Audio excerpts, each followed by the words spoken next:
por allá por octubre, ya casi fines de octubre, buscando en oración al Señor a través de un pequeño retiro, entiendo que el Espíritu Santo puso en mí una palabra que amplía aquella que entendí que Dios había puesto en mi espíritu en el 2017, y era que no te iba a dejar hasta que haya hecho lo que te he dicho. Y creo que se tienen que acordar esos 4 pilares que entendíamos que Dios nos demandaba, nos orientaba para avanzar y trabajar, de que la tierra en la que estamos acostados, le había dicho a Jacob, te la doy, le había dicho que la de tu descendencia será como el polvo, le había dicho que se iba a extender hacia los 4 puntos cardinales y le había dicho que en él iban a ser benditas todas las familias de la tierra. Es una palabra totalmente mesiánica, o sea, enfocada en Jesucristo, pero también es cierto que usted y yo como iglesia, pasado el tiempo y en medio de este tiempo en el que estamos viviendo, somos el cuerpo de Cristo. Entonces era totalmente aplicable esos 4 principios para que lo trabajemos y avancemos hasta que de alguna manera Dios nos animara a seguir por más. Y creo que es el tiempo donde Dios puso esta palabra, y es la palabra permanecer. O sea, creo que en el espíritu del asunto de lo que Dios quiere desafiarnos en este tiempo, no sé si 1 año, 2 o 3, no lo sé, simplemente sé que quiere desafiarnos a que permanezcamos.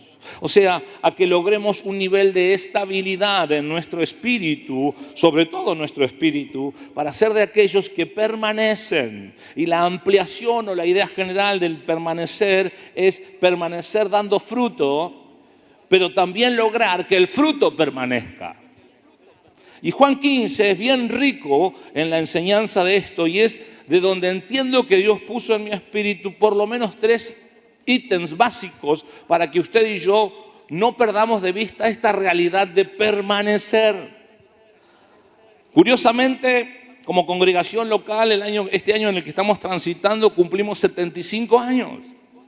Y no es poca cosa 75 años. Quizás usted o yo no estuvimos en lo fundacional, pero Dios y su Espíritu sí. Y nos viene acompañando y nos seguirá acompañando aún bajo la premisa de ser gente que permanece.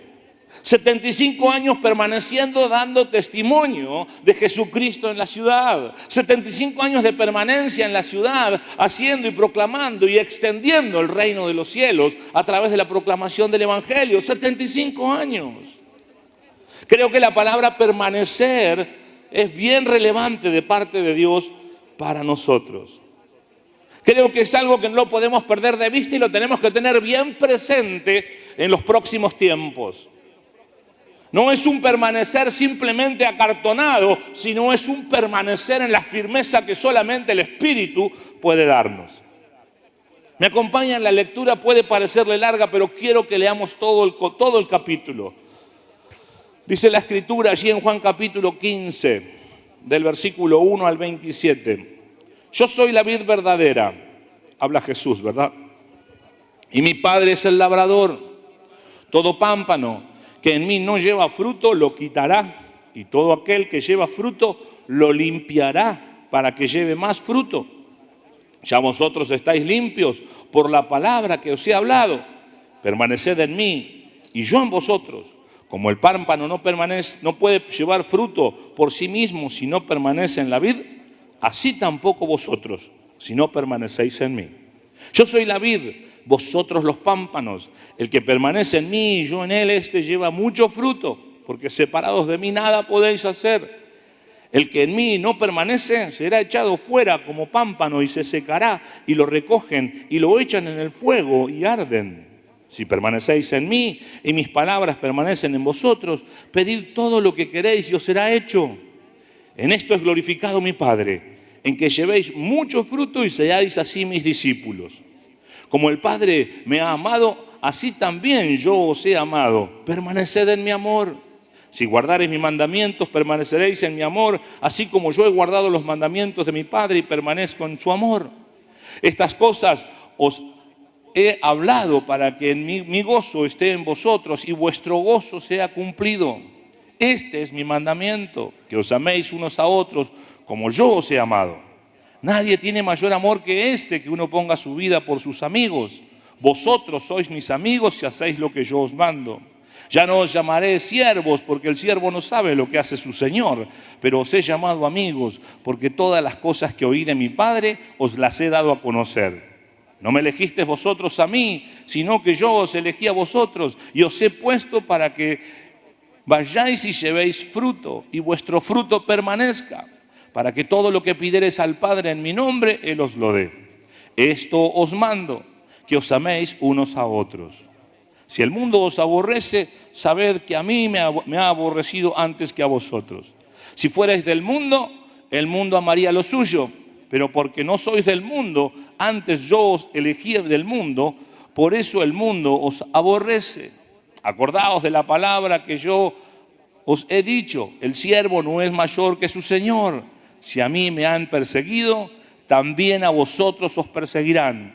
Si han guardado mi palabra, también guardarán la vuestra. Mas todo esto os harán por causa de mi nombre, porque no conocen al que me ha enviado. Si yo no hubiera venido, ni les hubiera hablado, no tendrían pecado, pero ahora no tienen excusa por su pecado. El que me aborrece a mí, también a mi Padre aborrece. Si yo no hubiese hecho entre ellos obras que ningún otro ha hecho, no tendrían pecado. Pero ahora han visto y han aborrecido a mí y a mi Padre. Pero esto es para que se cumpla la palabra que está escrita en su ley. Sin causa me aborrecieron. Pero cuando venga el Consolador, a quien yo os enviaré del Padre, el Espíritu de verdad, el cual procede del Padre, Él dará testimonio acerca de mí, y vosotros daréis testimonio también, porque habéis estado conmigo desde el principio. La palabra que más aparece en todo este contexto, sin dudas, es la palabra permanecer. Y es por ahí donde yo en esta noche quiero tratar de caminar para que usted y yo veamos un principio espiritual para desarrollar en los próximos tiempos. Y es el principio de permanencia, permanecer. Encuentro 3 ideas básicas en todo este pasaje que nos instan a permanecer, que las cuales quiero compartirlas. Primero, permanecer en Cristo. Es bien categórico el comienzo de este pasaje, haciendo énfasis en la realidad de que ahora Jesús es la vid verdadera. Aquellos que hemos estudiado y sabemos algo de historia, la vid que Dios planteaba en su momento era el mismísimo pueblo de Israel. Una vid preciosa y hermosa que Él había creado, que aún había traído de Egipto, que esperaba que le dé buen fruto, pero no. Le dio frutos silvestres, frutos amargos. Ahora Jesús se planta y dice, yo soy esa vid verdadera. Y lo primero que usted y yo tenemos que aprender es que Él quiere que permanezcamos bien ligados a Él. Permanecer en Cristo. Permanecer en Cristo es estar conectado y nutrido con la vid. El versículo 5 que leímos dice, sin mí nada podéis hacer. Hay una realidad que el ser humano puede intentar hacer varias cosas y con esfuerzos personales, pero la realidad es que si no son con Él y bajo el principio del propósito de Él, y si no es nutrido por Él, entonces nada se puede hacer.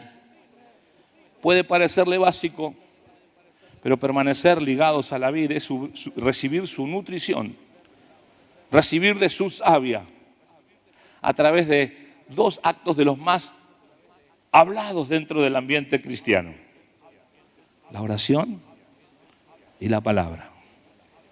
La oración y la palabra. ¿Cómo es que yo puedo nutrirme de Dios si de repente no soy alguien que se comunica con Dios todos los días y a cada momento y en todo momento, como lo exhorta Pablo, a través de la oración, sin cesar? Los nutrientes y el desarrollo para la vida hace que de alguna manera sea como una rama, como un pámpano que no está produciendo el fruto que Dios espera que produzca.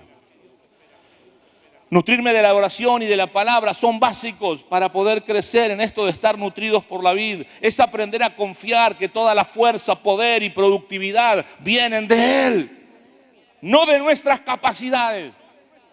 Usted y yo, como una rama de la vid, no tenemos fuerza por nosotros mismos. O viene de la vid y de la esencia misma de Cristo, o no hay. o en el momento oportuno simplemente nos secamos. Permanecer en Cristo es entender que no hay absolutamente nada en nosotros que pueda producir frutos verdaderamente eternos. Puede pasar algo, puede ayudarnos en una circunstancia, pero la realidad es que espirituales y eternos no. Permanecer en Cristo, aunque le parezca loco en la gráfica de la vid, es aprender a soportar la poda. La poda de la vid, simplemente por haber leído algunas cositas sobre gente que sabe, que tiene vides o viñedos. Hay varios momentos de poda, pero dos son los más marcados. El primero es cuando empiezan a surgir lo que le llaman ellos los chupones, que son simplemente ramas, que no hay en ellas un solo racimo de nada, que se llevan todo el vigor y la fuerza de la savia de la vid, pero no producen nada. Esos los cortan, y los cortan, y los cortan, los podan. Pero hay un segundo momento de poda y es cuando la vid sí está produciendo frutos. Sí aparecen racimos y el labrador selecciona un racimo sí, un racimo no, y va quitándole fruto a la vid. Va quitándole racimos a la vid. Y dicen ellos que en esos momentos, sobre todo cuando se le cortan esos racimos, la vid llora.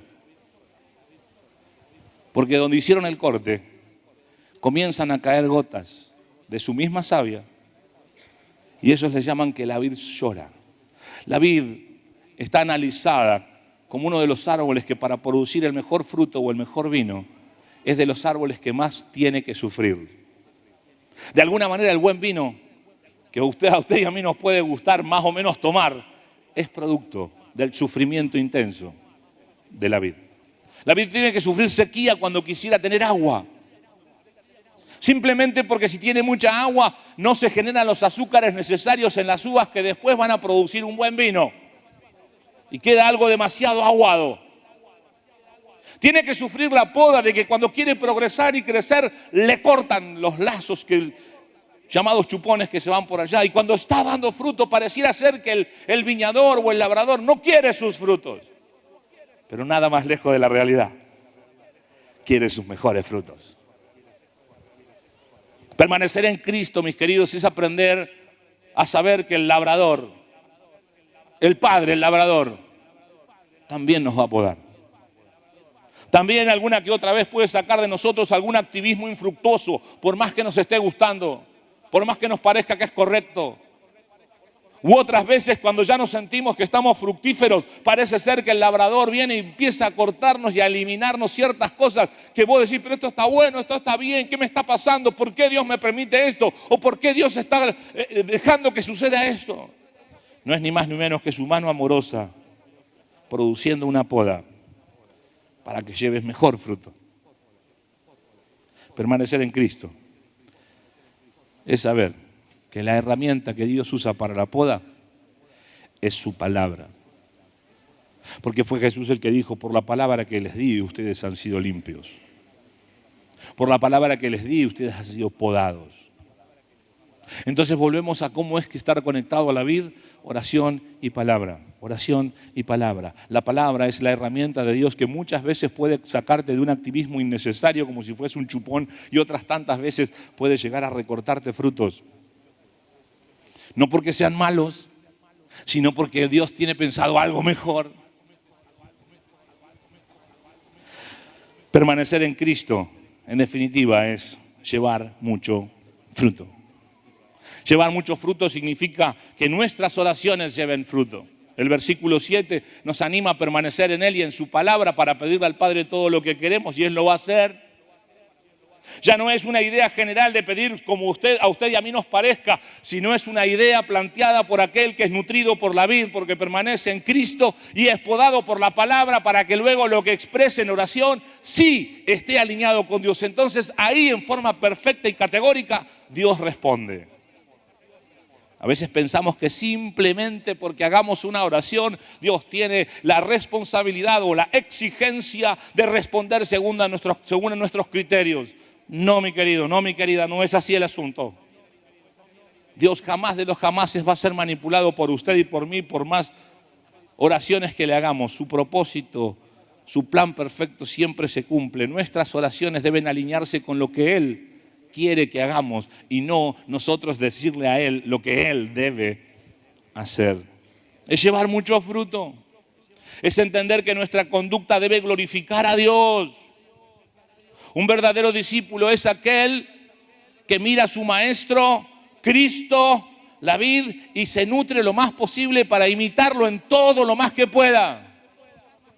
Es gente, personas, permanecer en Cristo es mirar a Cristo e imitarlo por todos los medios posibles. Un verdadero discípulo de Cristo es aquel que camina y sigue las enseñanzas de su Señor. Otra cosa que es bueno tener en cuenta es saber que es el fruto el que revela la salud de la vid o la salud del árbol. Cuando era chico teníamos en el patio de casa varios árboles, un ciruelo, un damasco y un durazno. Y se empezaron a apestar, no sé por qué quiere decir eso, pero los duraznos empezaron a salir podridos y se veían hermosos y adentro tenían 450 gusanos. Y los damascos igual y las ciruelas ni hablar. Y quedó por ahí dando vuelta porque había también una parra. Y el otro día mi hija que vive en esa casa me dice, mirá, coseché. Y me trajo un montón de racimos. Y estaban todos dañados. Muy poquitas uvas estaban buenas. Yo le pregunto, ¿logra verlo?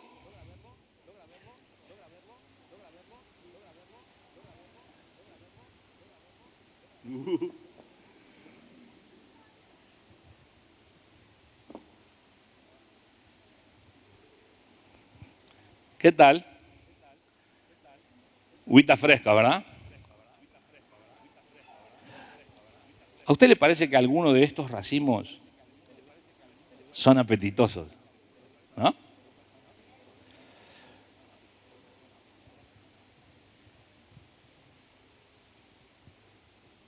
Espere que no sé cómo agarrarlo. Acá. Gracias, apóstol. Vamos. Estamos improvisando. ¿Cuál quiere? Los dos, dijo alguno.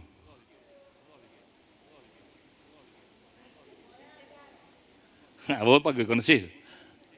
¿Sabe qué? Esto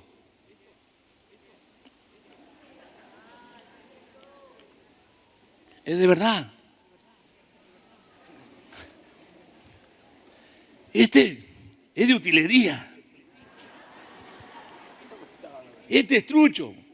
En la mesa del Señor nos ponen racimos truchos. ¿Por qué? Gracias. Ahí está.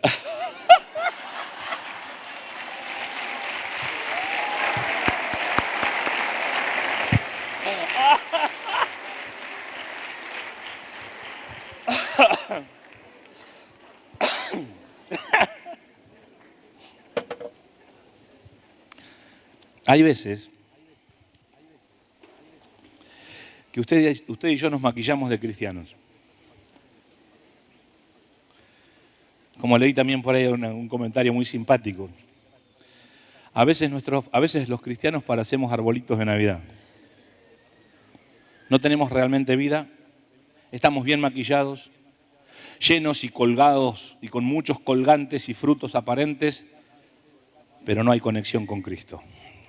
Pero no hay verdadera vida. El fruto es lo que identifica al árbol y la salud del árbol. Vos y yo, como verdaderos hijos de Dios, tenemos que aprender a permanecer dando y llevando fruto. Y un fruto que permanezca. Pero no un fruto trucho, no un fruto de utilería, no un maquillaje, no un adorno sintético que haga que los demás más o menos a cierta distancia me vean como fiel cristiano, sino frutos verdaderos, reales, ricos, sabrosos, que otros puedan disfrutar también. Permanecer en Cristo es llevar mucho fruto, Permanecer en Cristo es que soy nutrido por Él, que dejo y soporto la poda porque tiene pensado llevar mucho y más y mejor fruto en mí. En segundo lugar, no solo es permanecer en Cristo, sino desde el versículo 9 al 17 que leímos es aprender a permanecer en amor.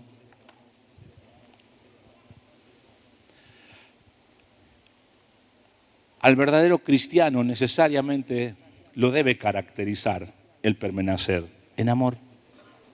No es un amor que tenga que ver con sentimientos o con emociones. Creo que de alguna manera después llega a manifestarse de esa manera. Sino es un amor que debe manifestarse en una conducta permanente del verdadero cristiano en obediencia a su Dios. Porque no es un sentimiento.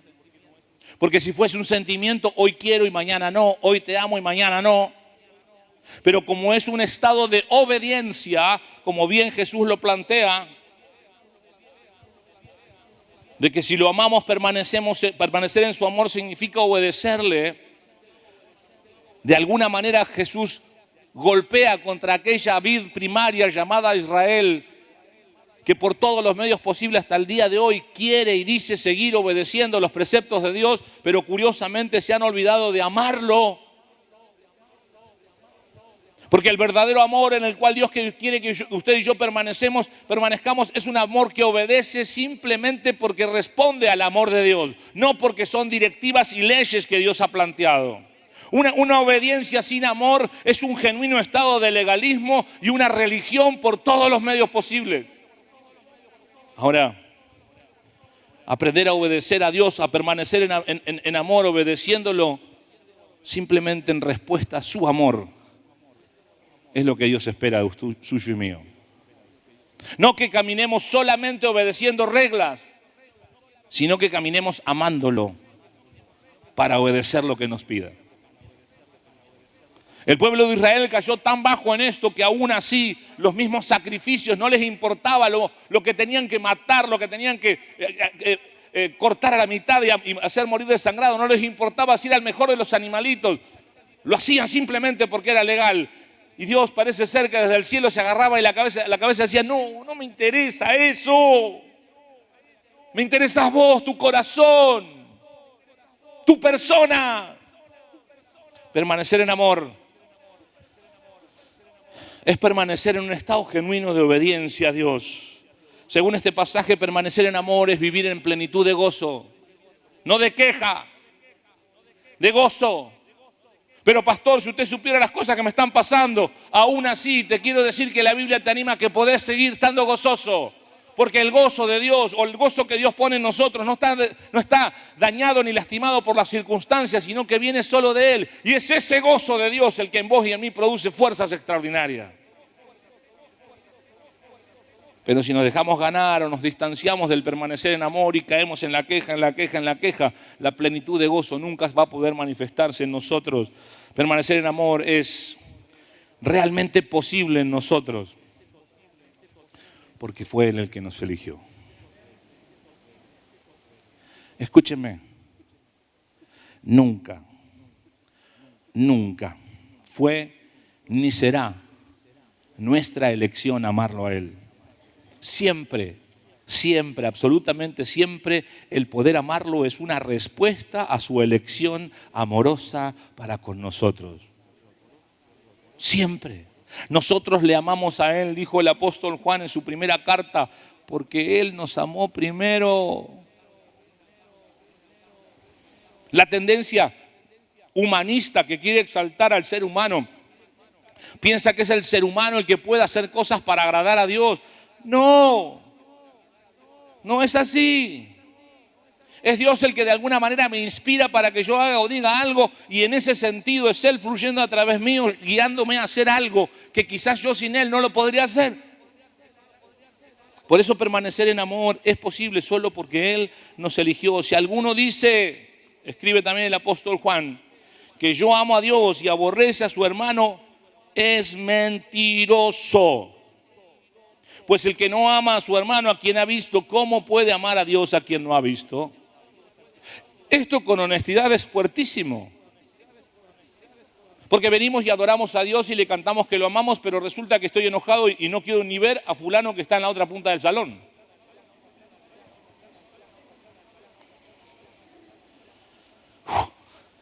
Mentiroso.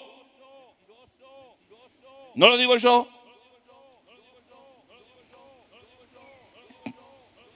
Permanecer en amor es entender que Él nos amó primero. Y que ahí está la capacidad tuya y mía de poder amarlo a Él y amar a tu prójimo. No es otra cosa.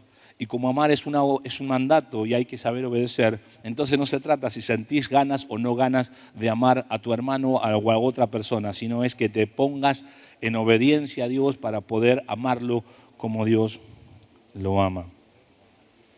Y en tercer lugar, permanecer en esta palabra y en este pasaje, del versículo 18 en adelante, entiendo que es permanecer dando testimonio. Permanecer en Cristo, permanecer en amor y permanecer dando testimonio. Permanecer dando testimonio en medio de un mundo que usted y yo tenemos que saber nos odia, nos aborrece. Es Dios el que nos trae esta revelación. Pero pastor, ¿cómo puede ser el sistema llamado mundo según la Biblia, que es el sistema que se va oponiendo y se opone permanentemente a Dios? Ese sistema te aborrece, nos odia. El sistema hostil ante Dios, que la Biblia habla mundo, siempre está en nuestra contra. Siempre es una gente que viene a molestarte, a perturbarte, a presionarte y a tentarte para que no permanezcas en Dios. Pero es en ese momento donde vos y yo tenemos que aprender a permanecer dando testimonio, nutridos por la vid, permaneciendo en amor y haciéndole saber al mundo. ¿Sabe por qué nos aborrecen? Porque no amamos lo que ellos aman. No amamos sus conductas desordenadas, sus deseos perversos, sus vanidades, sus arrogancias, sus actos de violencia. No los amamos. Porque nos aborrecen porque no nos amoldamos a lo que ellos nos plantean. Sus propuestas de infidelidad, de fraude, de mentira, de estafa, de malicia, de egoísmo. No nos amoldamos a eso. ¿Sabe por qué nos aborrecen? Porque no buscamos su amistad. Este sistema es malo y lejos de Dios. Al contrario, ¿sabe qué dice la Biblia? ¿Qué es lo que usted y yo tenemos que hacer y debemos hacer y creo que hacemos?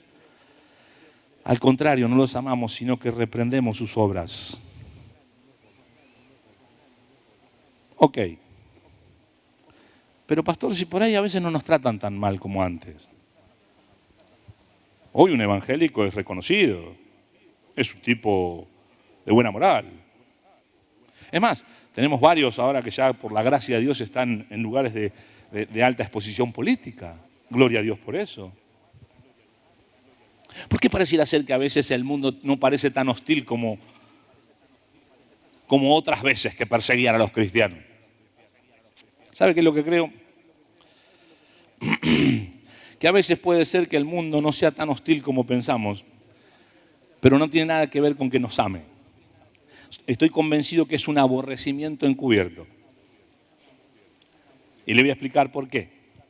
Solo es una estrategia destructiva más. Se lo explico con una ilustración de un personaje de la historia, un hombre llamado Gengis Khan, aquel que logró unir a todas las tribus mongoles de aquella época. Y cuando llegó a conquistar China, el Gengis Khan tenía una tendencia terriblemente sanguinaria, literalmente mataba a todo el mundo, rompía todo y luego empezaba a reconstruir el lugar para que en ese sitio no quedara nadie de los nativos. Era su forma y había conquistado realmente mucho. Cuando llega a China y ya era inevitable su invasión, dicen algunos historiadores que el emperador chino convocó a sus generales y le dijo que nadie pelee. Denle todo lo que les pida. Tierras, propiedades, cosechas, mujeres, denle todo, casas, todo denle a Gengis, todo denle a los mongoles. No peleen por nada. Recíbanlos bien, con agrado. Lo cual hicieron. El ejército mongol en esa época o en ese momento empezó a relajar sus energías, sus fuerzas, empezó a disfrutar de la benevolencia de los chinos. Ya no hacía falta matar a nadie, total, todos estaban a favor nuestro, nos aplaudían, nos proveían lo necesario, lo que queríamos, no había nada para luchar y pelear. Y ese espíritu guerrero se fue aplacando. A tal punto que no pasaron más de 2 años cuando una vez más el emperador secretamente convocó a sus generales y les dijo: ahora sí, mátenlos a todos. Dicen algunas crónicas de la historia que fue el comienzo o el principio de la caída del ejército del Gengis Khan. Porque gran parte de su ejército había perdido la capacidad guerrera. Estaban cómodos. No había mucho por qué pelear, no había mucho por qué hacer guerra. Total, estamos tranquilos. ¿Sabe por qué le digo que muchas veces el mundo, cuando pareciera ser que nos favorece, es una forma de aborrecimiento encubierto? Porque de alguna manera creo que Satanás sabe que cuando la iglesia está en estado de alerta, es su estado de máximo potencial. Pero cuando empieza a sentirse bien, relajada, y que todas las cosas van llegando sin grandes luchas, nuestro espíritu de guerrero se empieza a aplacar. Y empezamos a estar demasiado cómodos. Y ya hay ciertas cosas que no las vamos a hacer, pero tal, eso lo hacíamos antes, ahora estamos mejor. Hay mucha comodidad, ahora ¿para qué? ¿Sabe qué? Aprendí que cuando hay paz y seguridad exterior, en términos camperos, nos achanchamos. Y el reino deja de extenderse, y el reino de Dios deja de extenderse. Cuando hay hostilidad en el exterior, cuando hay confrontación externa, nos vemos obligados a estar en un estado de combate permanente y nos moviliza a usted y a mí como verdaderos hijos de Dios a ir por más en todo tiempo y en todo momento por oración y dependencia de Dios. Pero cuando estamos tranquilos, nos achanchamos. Hay una situación de un misionero que estaba en China, en los lugares donde todavía están persiguiendo a algunos cristianos. Y este misionero fue y llevó Biblias y empezó a repartir Biblias. Y se juntaban en diferentes horarios y no podían juntarse multitudes. Y los chinos le empezaron a contar todo lo que hacían para poder llegar a ese lugar a escuchar un mensaje de él, inspirador de la palabra. Y algunos hacían kilómetros, escabulléndose y escondiéndose para no ser vistos, que iban a encontrarse en ese espacio donde se juntaban algunos cuantos cristianos. Y otros celebraban porque no tenían Biblia, tenían pedazos de Biblia que alguien de alguna manera le habían llevado. Y lo conmovedor del asunto es cuando le preguntaron al misionero cómo era el asunto en Estados Unidos. Y él empezó a contar acerca de la libertad que había. Y los chinos empezaron a abrir los ojos y dijeron: qué bueno sería que llegue ese tiempo en nosotros. Y el misionero norteamericano se vio golpeado en el espíritu y categóricamente le dijo: no, que nunca les llegue tal estado de comodidad, porque yo hoy estoy aprendiendo de ustedes lo que significa de verdad un estado genuino de seguir a Cristo. Nosotros estamos muy cómodos, estamos achanchados. Nominalmente somos un país cristiano evangélico. En nuestros billetes creemos, en Dios confiamos, pero es todo mentira. No lo dijo así, pero yo se lo muestro. De alguna manera les quiso decir: es todo de cartón, es todo de plástico, es todo maquillaje. Permanecer en Cristo es permanecer dando testimonio en medio de un mundo que fue hostil, sigue siendo hostil y siempre lo va a ser. Solamente si se comporta benévolo con nosotros es porque quiere que nos achanchemos. Pero usted y yo tenemos que aprender como última razón de que permanecer dando testimonio es ser conscientes que el mundo nos aborrece porque de alguna manera exponemos su pecado. Jesús vino al mundo hizo grandes obras, estuvo entre nosotros, habló su palabra. Y Jesús mismo dice, si yo no hubiese hecho todo eso, no tendrían pecado. Pero como hice todo eso, tienen pecado. ¿Y sabe quién es el cuerpo de Cristo hoy ahora transitando por esta tierra? Usted y yo, la iglesia. Hace algunos años me pasó, y alguna que otra vez más cercana también, de encontrarme con la realidad de personas que quizás dejaban de lado sus pecados inmediatos y vanos por la simple presencia de este gordito pastor. Llegaba a una radio, en general la Madrid, que tenía 15 minutos para tener un espacio de radio, y eran bastante pícaros y hasta promiscuos, tanto el dueño como el que hacía el programa anterior y el operador. Y cuando llegaban las 8:30 de la mañana, que era mi horario, donde se producía el cambio de un programa de la mañana hacia el otro del mediodía, o hacia el que iba a cerrar al mediodía, y ahí aparecía yo. Varias veces llegué y empezaban a callarse y a no decir nada y a hablar, no decir nada, y hasta que un día les pregunto qué les pasó, porque realmente sentí como que hablaban de mí, como que me estaban sacando el cuero a mí, y ya no aguanté. ¿Qué pasa, muchachos? Y uno de ellos saltó y dijo, no, pastor, lo que pasa es que estábamos hablando cosas que delante de usted no las podemos hablar. Nos hace sentir incómodo su presencia. Yo me sonreí porque no era asunto mío. Era simplemente la realidad de que Dios dice que somos la luz del mundo. Estar en reuniones de amigos, comiendo asados con la gran mayoría inconversos, y después del asado aparecer alguno más picarón que todos con una de esas películas complicadas de pornografía para poder verla en grupo, y otro que salta y diga, no, pará que está el chueco entre nosotros. Y yo levantándome diciéndome, sí, muchachos, si quieren que me queden, por favor no la pasen. Si no, listo, muchachos, chao, hasta luego, hasta acá llegó el asado con ustedes. No, quédate, chueco, quédate. ¿Es por virtud alguna? No, porque no son virtudes nuestras. Es porque Dios dice que somos la luz del mundo.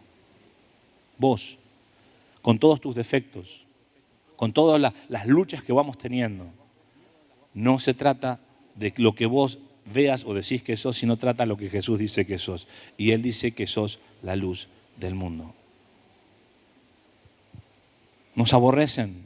A veces, de alguna manera, usted y yo tenemos que ser tan rudos, escúcheme bien, porque es necesario aumentar la confrontación con el pecado. Escúcheme bien, necesitamos aumentar la confrontación con el pecado. Y hasta poder llegar a herir de muerte la conciencia caída del ser humano. Porque quiero decirle que no hay otra forma en que el Espíritu Santo pueda vivificarlo si no es confrontado con su pecado. Y aunque eso le ofenda, su conciencia caída pueda morir para que el Espíritu le pueda dar nueva vida en Cristo, como lo hizo con usted y lo hizo conmigo y lo hace con tantas personas que son confrontadas. Porque lo último que usted y yo tenemos que entender a la hora de permanecer dando testimonio, y voy terminando, es que el testimonio se tiene que dar sí o sí en el poder del Espíritu Santo. Jesús dice, les voy a mandar el Paracletos, el Consolador, el Defensor, el Protector. Él va a venir y les va a dar testimonio de mí. Y en el testimonio de Él es que ustedes van a tener poder de hacerlo. No es un testimonio que parte de lo que yo pueda decir, o como por ahí cordialmente hablamos y bueno, ¿cuál es tu testimonio? No, es lo que Él hace en tu vida y en la mía. Y quiero decirte algo, lo primero que hizo es haberte confrontado con nuestro pecado, o nos confronta con nuestro pecado y nos hace hijos. Y el primer testimonio que el Espíritu Santo da es a tu espíritu de que sos hijo de Dios. Es el primero para tu persona. Me estoy preguntando seriamente, a veces en charlas profundas con gente, ¿tenés el testimonio en tu espíritu de que sos hijo? Me he sorprendido. No sé. Tengo que enseñarte. Porque es el primer testimonio que te identifica como hijo. Pero yo hice la oración, pero yo iba a la iglesia. No. ¿Tenés el testimonio del Espíritu Santo en tu interior de que sos hijo? Romanos lo enseña. El apóstol Pablo escribiendo a los Romanos en el capítulo 8 enseña eso. Es el primer testimonio. Y es en el poder de ese Espíritu Santo en que desarrollamos la tarea. No en las fuerzas nuestras. Porque es Él el que nos ha llamado a dar testimonio y a permanecer dándolo. Él nunca nos llamó a convertir a la gente. Eso lo hace Él. Chicos, los músicos pueden ir subiendo, por favor. Perdón por la hora. Pero bueno, un culto especial. Es el Espíritu Santo el que nos debe guiar y debe guiar al mundo al arrepentimiento. Y le leo rápido principios básicos del arrepentimiento. Para usted, para mí, para toda persona a la cual usted le va a dar testimonio. Primero, debe reconocer su pecado. Principios para el arrepentimiento. Segundo, debe sentir pesar por sus pecados. Escúcheme, no es solo reconozco que soy pecador. Me pesa eso. De verdad que me pesa el error que cometí delante de Dios. Debemos abandonar o deben abandonar los pecados. Tengo que tener la inclinación primaria bajo el poder del Espíritu de dejar atrás los errores y pecados cometidos y no hacerlos más. Debo confesar mis pecados. Ya no solo reconocerlos, no solo sentir pesar, no solo abandonarlos, sino hacerles saber a alguien. ¿Qué macanas tan grandes o no tan grandes cometí? Una persona arrepentida restituye el daño que ocasionó con sus pecados. Una persona arrepentida abraza el desafío de guardar los mandamientos de Dios. El Espíritu Santo nos tiene que guiar a eso y va a guiar al mundo a eso. Por eso, permanecer en Cristo, permanecer en amor, permanecer dando testimonio. Testimonio de que usted es hijo de Dios porque el Espíritu Santo se lo hace saber, y testimonio al mundo de lo que el Espíritu Santo ha hecho, de lo que Cristo ha hecho para guiarnos al arrepentimiento. Porque el único que convence al mundo de pecado, justicia y juicio por designio divino es el Espíritu Santo, no otro. La tarea suya y mía es permanecer dando testimonio, aunque el mundo me aborrezca, no importa. Aunque el mundo quiera ser demasiado bueno conmigo, no te voy a creer tanto, mundo. No te la voy a creer tanto. No te la voy a creer tanto. Yo voy a seguir firme, proclamando que lo que es pecado, es pecado. Yo lo voy a seguir proclamando. Yo lo voy a seguir proclamando. No vas a poder achancharme, no vas a poder aplacar mi espíritu, no vas a poder detenerme, no vas a poder callar mi boca, no vas a poder. Porque no te la creo. Algunas cositas que también leí por ahí, ya con esto cierro. Parece ser que a Jesús no le gustan las plantas que no producen fruto. Digo porque acá en Juan 15 lo habla acerca de la vid. Pero también hubo una higuera donde fue a buscar higos y no encontró higos, solo hojas. Está bien, hay otras enseñanzas teológicas, pero Jesús la maldijo a esa higuera. Permanecer dando fruto y que el fruto permanezca. Parece ser